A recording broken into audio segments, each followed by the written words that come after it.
هل لك سر عند الله بينك أنت وبين الله؟ نامی بڑے بت کو بتوں کا باپ کہتے تھے. اگر لڑکی کی پیدائش کا ذکر گھر میں سن لیتے تو اس معصوم کو زندہ زمین میں دفن کر لیتے. غرض جو بھی برائی تھی سب ان میں پائی جاتی تھی. نہ تھی شرم و حیا آنکھوں میں گر گر بے حیائی تھی. مگر اللہ نے ان پر جب اپنا رحم فرمایا تو عبداللہ کے گھر میں خدا کا لاڈلا آیا. عرب کے لوگ اس بچے کا جب اعزاز کرتے تھے تو عبد المطلب قسمت پر اپنی ناز کرتے تھے. خدا کے دین کا پھر بولے والا ہونے والا تھا. محمد سے جہاں میں پھر اجالا ہونے والا تھا. جس نے اس کو محسوس کیا وہ بولے سبحان اللہ. خدا کے دین کا پھر بول بالا ہونے والا تھا. جناب نبی کریم صلی اللہ علیہ وسلم تشریف لائے ہیں. اب اندھیرا چلا گیا ہے, روشنی آ گئی ہے. جناب نبی کریم صلی اللہ علیہ وسلم تشریف لائے ہیں. اب جہل چلا گیا ہے, علم آ گیا ہے. جناب نبی کریم صلی اللہ علیہ وسلم تشریف لائے ہیں. اب جو ہے وہ باطل چلا گیا ہے, حق آ گیا ہے. جناب نبی کریم صلی اللہ علیہ وسلم تشریف لائے ہیں. اب والدین کو احترام ملنے لگا ہے. جناب نبی کریم صلی اللہ علیہ وسلم تشریف لائے ہیں. اب اخوت بڑھنے لگی ہے. جناب نبی کریم صلی اللہ علیہ وسلم تشریف لائے ہیں. اب شرک چلا گیا ہے. جناب نبی کریم صلی اللہ علیہ وسلم تشریف لائے ہیں. اب توحید آ گیا ہے. جناب نبی کریم صلی اللہ علیہ وسلم تشریف لائے ہیں. اب سچائی آ گئی ہے. جناب نبی کریم صلی اللہ علیہ وسلم تشریف لائے ہیں. اب جھوٹ چلا گیا ہے. جناب نبی کریم صلی اللہ علیہ وسلم تشریف لائے ہیں. اب امانت آ گئی ہے. جناب نبی کریم صلی اللہ علیہ وسلم تشریف لائے ہیں. اب خیانت چلی گئی ہے. جناب نبی کریم صلی اللہ علیہ وسلم تشریف لائے ہیں. اب صداقت آ گئی ہے. آپ کے تشریف آنے کے بعد صداقت آ گئی ہے, دیانت آ گئی ہے, امانت آ گئی ہے, شرافت آ گئی ہے. پھر آپ کا مجلس لگا, پھر آپ کی محفل لگی. یہ دیکھیں آپ کی مجلس لگ گئی ہے, آپ کا محفل لگ گیا ہے. آپ کی محفل سے کون تیار ہوا؟ اس کا نام ابو بکر ہے. آپ کی محفل سے کون تیار ہوا؟ اس کا نام عمر ہے. آپ کی محفل سے کون تیار ہوا؟ اس کا نام عثمان ہے. آپ کی محفل سے کون تیار ہوا؟ اس کا نام علی ہے. آپ کی محفل سے کون تیار ہوا؟ اس کا نام معاویہ ہے. آپ کی محفل سے کون تیار ہوا؟ اس کا نام حسن ہے. آپ کی محفل سے کون تیار ہوا؟ اس کا نام حسین ہے.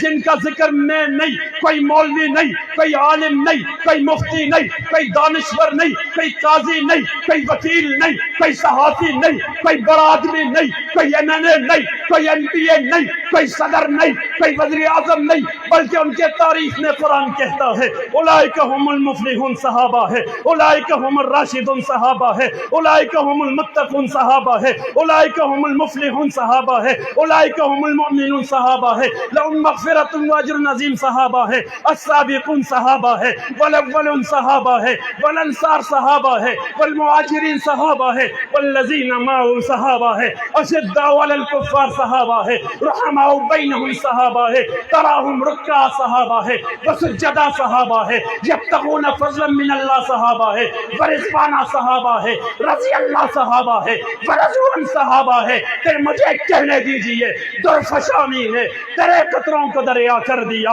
درفشانی نے تیرے قطروں کو دریا کر دیا, دل کو روشن کر دیا, دل کو روشن کر دیا, آنکھوں کو بینا کر دیا. خود نتے جو راہ پر اوروں کے ہادی بن گئے, کیا نظر تھی جس نے مردوں کو مسیحا کر دیا.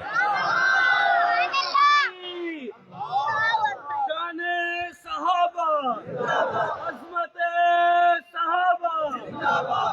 جناب نبی کریم صلی اللہ علیہ وسلم تشریف لائے ہیں. آپ صلی اللہ علیہ وسلم نے دنیا کو انقلاب دیا ہے. آپ صلی اللہ علیہ وسلم تشریف لائے ہیں. آپ صلی اللہ علیہ وسلم نے دنیا کو تبدیلی دی ہے. آپ صلی اللہ علیہ وسلم تشریف لائے ہیں. آپ صلی اللہ علیہ وسلم نے دنیا کو ضابطۂ حیات بتایا ہے. آپ صلی اللہ علیہ وسلم تشریف لائے ہیں. آپ صلی اللہ علیہ وسلم نے دنیا کو رہنمائی دی ہے. آپ صلی اللہ علیہ وسلم تشریف لائے ہیں. آپ صلی اللہ علیہ وسلم نے دنیا کو رہبری دی ہے. اب دیکھیے نا, آج میں یہاں موجود ہوں, آپ یہاں موجود ہیں. دیکھیے دیکھیے نا آج میں حلال جانتا ہوں، آپ حلال جانتے ہیں، دیکھیے نا آج میں حرام جانتا ہوں، آپ حرام جانتے ہیں، دیکھیے نا آج میں جائز سمجھتا ہوں، آپ جائز سمجھتے ہیں، آج میں ناجائز سمجھتا ہوں، آپ بھی ناجائز سمجھتے ہیں، آج میں پاک سمجھتا ہوں، آپ بھی پاک سمجھتے ہیں، میں ناپاک جانتا ہوں، آپ بھی ناپاک جانتے ہیں۔ آئیے پھر دنیا والوں کے پاس جاتے ہیں، آپ بہت بڑے وکیل ہیں، پھر دنیا والوں کے پاس جاتے ہیں، آپ بہت بڑے دانشور ہیں، پھر دنیا والوں کے پاس جاتے ہیں، آپ بہت بڑے مصنف ہیں، پھر دنیا والوں کے پاس جاتے ہیں، آپ بہت بڑے صحافی ہیں، پھر دنیا والوں کے پاس جاتے ہیں، آپ بہت بڑے منصف ہیں۔ مجھے اس بات کا جواب دیجئے، میں پاکستان میں رہنے والا ہوں، میرا نام پاکستانی ہے، میری شہریت پاکستانی ہے، میرا علاقہ پاکستان ہے، میرے قریب ہندوستان میں رہنے والے لوگ بود و باش میں میری طرح ہے، ثقافت میں میری طرح ہے، اوڑھنے بچھوڑنے میں میری طرح ہے، ان کی ثقافت بھی میری طرح ہے، تہذیب بھی میری طرح ہے، لیکن مجھے یہ بات سمجھ نہیں آتی کہ آج ہندوستان کا ہندو اگر وہ مالدار ہو پھر بھی، اگر وہ غریب ہو پھر بھی، اگر وہ پڑھا لکھا ہو پھر بھی، اگر وہ ان پڑھ ہو پھر بھی، اگر وہ اعلیٰ تعلیمی یافتہ ہو پھر بھی، اگر وہ کم تعلیمی یافتہ ہو پھر بھی، آج میرے سامنے جب آتا ہے اسے حلال کی تمیز نہیں، اسے حرام کی تمیز نہیں، اسے جائز کی تمیز نہیں، اسے ناجائز کی تمیز نہیں، اسے پاک کی تمیز نہیں، اسے ناپاک کی تمیز نہیں۔ میں بہت غریب انسان، کبھی ایک وقت کا کھانا ملے تو گزارا کر لیتا ہوں، ایک دن بھوکا رہے تو رہ جاتا ہوں، لیکن حرام کی طرف نہیں جاتا۔ مجھے یہ بات معلوم ہے کہ گائے کا دودھ حلال ہے، گائے کا پیشاب حرام ہے، بلکہ ہمیں تو حدیث میں کہا گیا اس سے کپڑے کیا، اس کے چینٹوں سے بھی کپڑے بچانے ہیں۔ یہ کیا بات ہے؟ میں یہ بات سمجھتا ہوں کہ گائے کا پیشاب حرام ہے، وہ یہ نہیں سمجھتا، تبرک سے پیتا ہے۔ کیا وجہ ہے؟ اس کی کیا وجہ ہو سکتی ہے؟ پھر جا کے کسی سے پوچھنا، وہ زیادہ پڑھا لکھا ہے، زیادہ ماڈرن ہے، زیادہ وہ جو ہے تعلیمی یافتہ ہے۔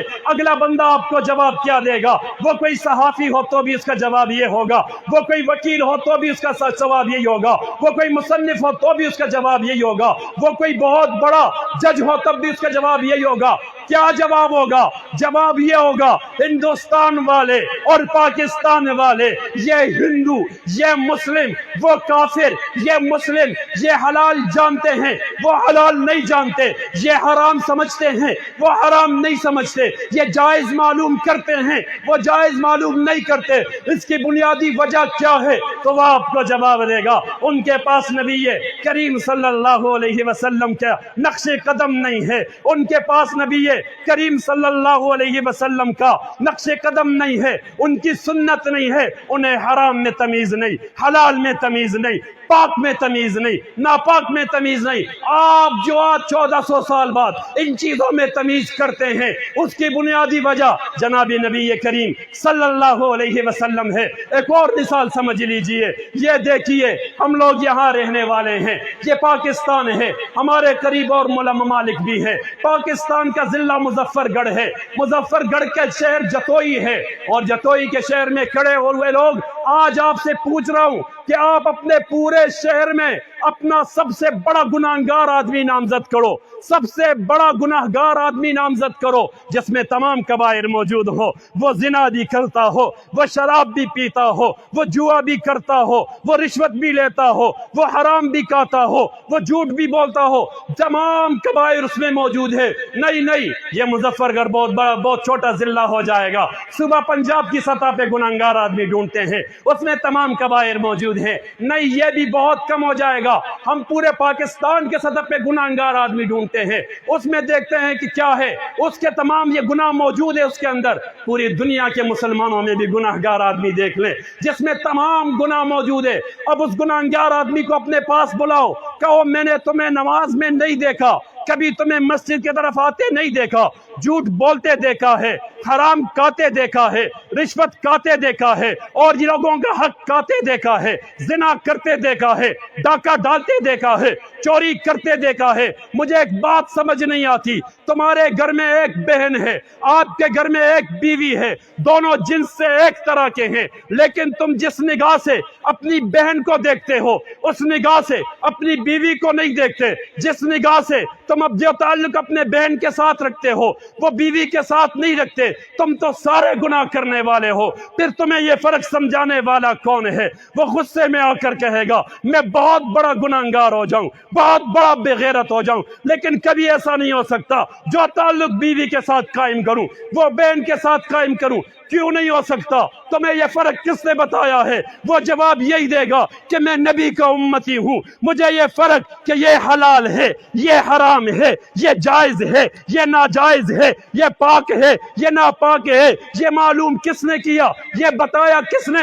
جواب آئے گا جناب محمد الرسول اللہ صلی اللہ علیہ وسلم نے۔ پھر مجھے کہنے دیجئے سلام اس پر کہ جس نے بے کسوں کی دستگیری کی، سلام اس پر کہ جس نے بادشاہی میں فقیری کی، سلام اس پر کہ جس نے گالیاں سن کر دعائیں دی، سلام اس پر کہ جس نے غیروں کو اپنی قبائیں دی، سلام اس پر کہ اسرار محبت جس نے سمجھائے، سلام اس پر کہ پتھر کھا کے جس نے پھول برسائے، سلام اس پر کہ جس کے پاس چاندی تھی نہ سونا تھا، سلام اس پر کہ ٹوٹا بوری یا جس کا بچھونا تھا، اور سلام اس پر کہ جس کے پریشان حال دیوانے سنا سکتے ہیں اب بھی خالد و حیدر کے افسانے۔ نعرہ تکبیر، شان محمد مصطفیٰ، عظمت محمد مصطفیٰ، عظمت صحابہ۔ آپ کو نبی کریم صلی اللہ علیہ وسلم کے احسانات معلوم ہوئے جس کو ہوئے ہاتھ کھڑا کر دیں۔ یہ آپ صلی اللہ علیہ وسلم کے ہم پر احسانات ہیں۔ اور اب آخری بات کر رہا ہوں، جس نبی کریم صلی اللہ علیہ وسلم کے کئی احسانات، یعنی ہم زندگی کے ہر سیکنڈ، ہر لمحہ، ہر منٹ کو دیکھیں تو آپ کے احسان تلے دبے ہوئے ہیں، لیکن اس کے باوجود ہم ایک ایسے ملک میں رہ رہے ہیں جہاں نبی کریم صلی اللہ علیہ وسلم کی عزت پر حملہ ہوتا ہے۔ ہم ایک ایسے ملک میں رہ رہے ہیں جہاں ہمیں ختم نبوت کے لیے بھیک مانگنی پڑتی ہے۔ ہم ایک ایسے ملک میں رہ رہے ہیں جہاں گستاخ رسول کے لیے عدالت کا ترازو اور عاشق رسول کے لیے عدالت کا ترازو اور ہے۔ ہم ایک ایسے ملک میں رہ رہے ہیں جہاں پارلیمنٹ میں سازش ہوتی ہے کہ قادیانیوں کو دوبارہ مسلمان قرار دیا جائے۔ ہم ایک ایسے ملک میں رہ رہے ہیں جہاں کے عدالت کہتے ہیں قادیانیوں کو تبلیغ کرنے کی اجازت دی جائے۔ یہ ہماری بدبختی ہے کہ جس نبی کریم صلی اللہ علیہ وسلم کے صدقے ہمیں یہ ملک ملا، جس کی وجہ سے ہم ہندوؤں سے لڑے، ہم سکھوں سے لڑے، ہم نے آباء و اجداد کو قربان کیا، ہم نے تاریخ رقم کی، آج اس نبی کی عزت کے لیے ہم بھیک مانگ رہے ہیں، اور اس ملک میں مانگ رہے ہیں جو کلمے کی بنیاد پر بڑا، جو نماز کی بنیاد پر بنا، اور جو رسول اللہ صلی اللہ علیہ وسلم کی ختم نبوت کی بنیاد پر بنا۔ اب تاریخ تبدیل ہو جانی چاہیے۔ معلوم ہونا چاہیے ان لوگوں سے جو وہاں پر بیوروکریسی میں بیٹھے ہیں، یا عدالتوں میں بیٹھے ہیں، یا وہ پارلیمنٹ میں بیٹھے ہیں، انہیں معلوم ہونا چاہیے ہم سب کچھ برداشت کر سکتے ہیں، ہم اپنے ماں باپ قربان کر سکتے ہیں، اپنے بچے بوڑھے قربان کر سکتے ہیں، اپنی جائیداد قربان کر سکتے ہیں، اپنی اولاد قربان کر سکتے ہیں، اپنا تمام سرمایہ قربان کر سکتے ہیں، لیکن جناب نبی کریم صلی اللہ علیہ وسلم کی عزت پر کوئی سمجھوتا نہیں کر سکتے انشاءاللہ۔ اونچی آواز میں انشاءاللہ۔ شان محمد مصطفیٰ، تاجدار ختم نبوت، تاجدار ختم نبوت۔ جناب نبی کریم صلی اللہ علیہ وسلم کی عزت کے لیے جب پاکستان 6 سال کا تھا تو حضرت عطا اللہ شاہ بخاری آئے۔ لاہور کے مال روڈ پر عطا اللہ شاہ بخاری ہیں اور ہزاروں کی تعداد میں نبی کے چاہنے والے ہیں۔ عطا اللہ شاہ بخاری کیا کہنا چاہتا ہے؟ جاؤ عطا اللہ شاہ بخاری کے نواسوں سے، بے پوتوں سے پوچھ لو، جاؤ عطا اللہ شاہ بخاری کے ماننے والوں سے پوچھ لو کہ شاہ جی نے اس وقت کیا مانگا تھا۔ جائیداد مانگی تھی؟ شاہ جی نے کیا مانگا تھا؟ کوئی مراحت مانگی تھی؟ شاہ جی نے کیا مانگا تھا؟ MNA بننا چاہ رہا تھا؟ شاہ جی کیا مانگ رہا تھا؟ منسٹر بننا چاہ رہا تھا؟ شاہ جی کیا مانگ رہا تھا؟ وزیر بننا چاہ رہا تھا؟ شاہ جی کیا مانگ رہا تھا؟ کیا صدر وزیر اعظم بننا چاہ رہا تھا؟ جواب ملے گا نہیں شاہ جی نہیں، اب یہ نہیں مانگ رہا تھا۔ پھر شاہ جی نے کیا مانگا؟ کہا شاہ جی نے تو نبی کی عزت مانگی ہے۔ شاہ جی نے نبی کی عزت کس سے مانگی ہے؟ خواجہ ناظم الدین سے مانگی ہے۔ اگلا سوال پوچھنا، کیا خواجہ ناظم الدین کافر تھا؟ جواب آئے گا خواجہ ناظم الدین کافر نہیں تھا۔ کون تھا؟ مسلمان تھا۔ کس کا کلمہ پڑھتا تھا؟ نبی کا کلمہ پڑھتا تھا۔ پھر اس سے بھیک مانگی؟ ہاں اس سے بھیک مانگ لی. اگلا سوال پوچھنا اس نے بھیک دی؟ آپ کو جواب ملے گا اس نے بھیک نہیں دی. کیا دیا؟ اس نے گولی دی ہے. گولی کس پر گولی چلی؟ جو کلمہ پڑھتا تھا. گولی چلانے والا مسلمان، گولی کھانے والا مسلمان، سر پر گولی چلانے والا مسلمان، سر پر گولی کھانے والا مسلمان. مال روڈ لاہور میں تاریخ رقم ہے. ایسا نہیں کہ علماء اکرام نے تحریک شروع کی ہو، آپ لوگوں کے پاس گلی میں گئے ہو، کوچے میں، چوک میں گئے ہو، لوگوں نے آپ کی بات نہیں مانی. نہیں، آپ 1953 کی تحریک ختم نبوت اٹھا کر دیکھیں. پورا پاکستان شٹر ڈاؤن تھا، پہیا جام تھا، روڈوں پر لوگ ہی لوگ تھے، سڑک پر گاڑیاں بند تھی، عاشقان رسول کا ہر طرف ہجوم تھا، اور ایک ہی نعرہ تھا، فداک ابی و امی یا رسول اللہ. تاجدار ختم نبوت زندہ آباد کا نعرہ تھا. بریلوی بھی ان کے ساتھ تھے، دیوبندی بھی ان کے ساتھ تھے، اہل حدیث بھی ان کے ساتھ تھے. یہ تمام لوگ ایک ہو کے نعرہ لگا رہے تھے.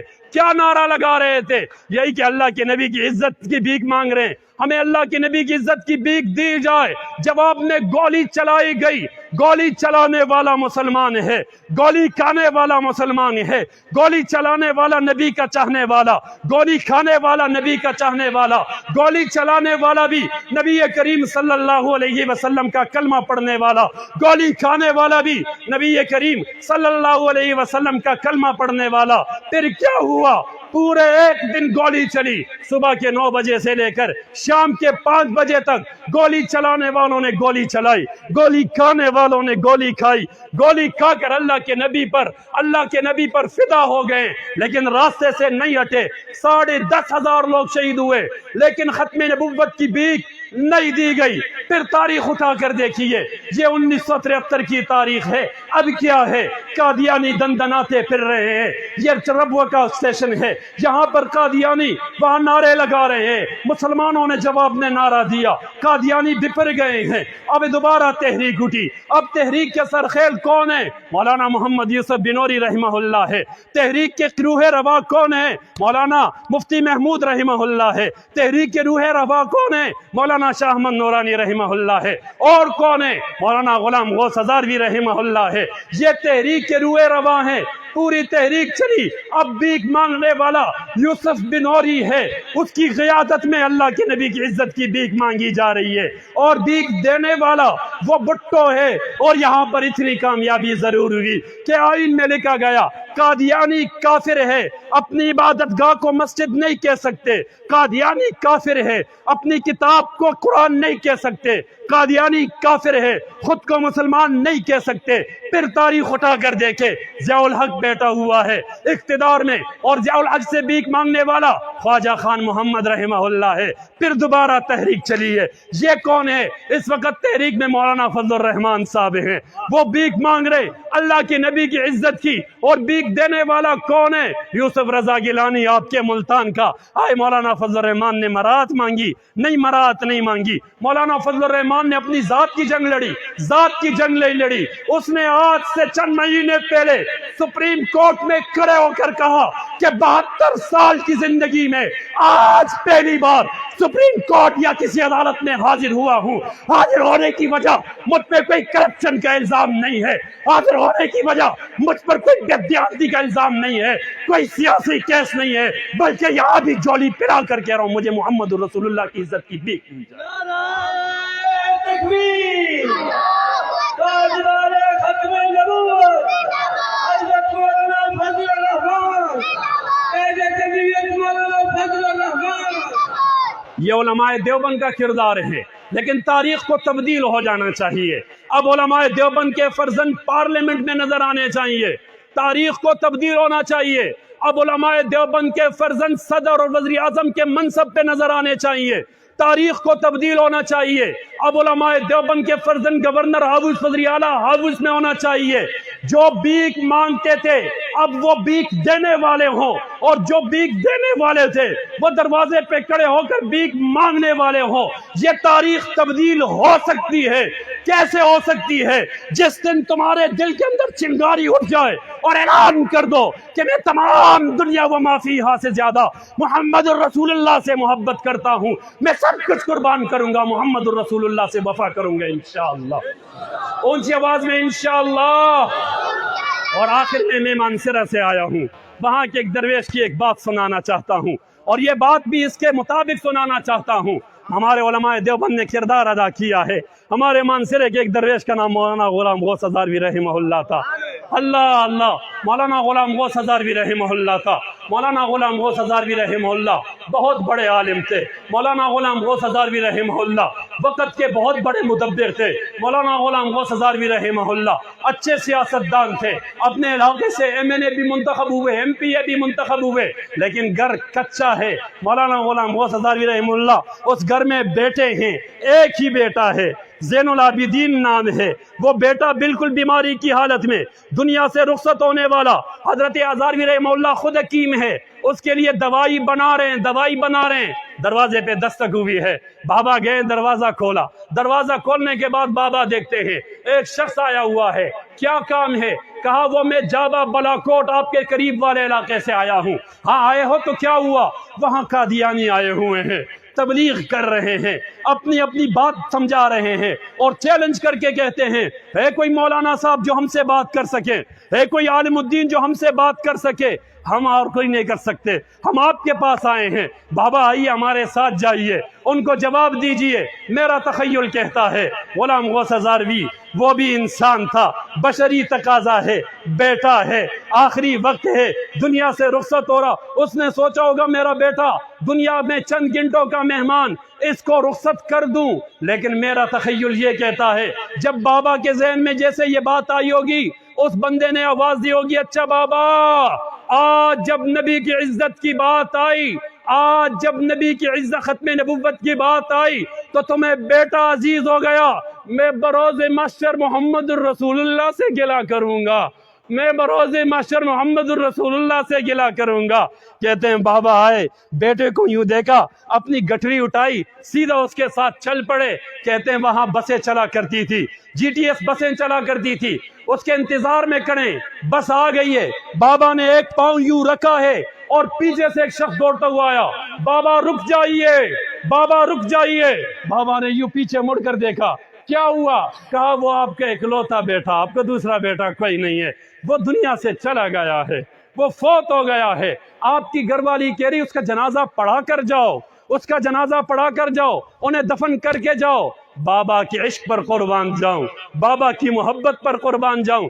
مظفر گڑھ والوں، جتوئی والوں، آپ سوچتے ہوں گے بابا پیچھے مڑ گئے ہوں گے، جا کے بیٹے کو دیکھا ہوگا۔ نہیں، بابا نے ایک تاریخ سمجھائی، ایک حدیث کی تشریح سمجھائی، جو حدیث میں نے آپ کے سامنے رکھی، لا یؤمن احدکم حتی اکون احب الیہ من والدہ وولدہ والناس اجمعین۔ بابا نے اس کی تشریح میں کیا کہا؟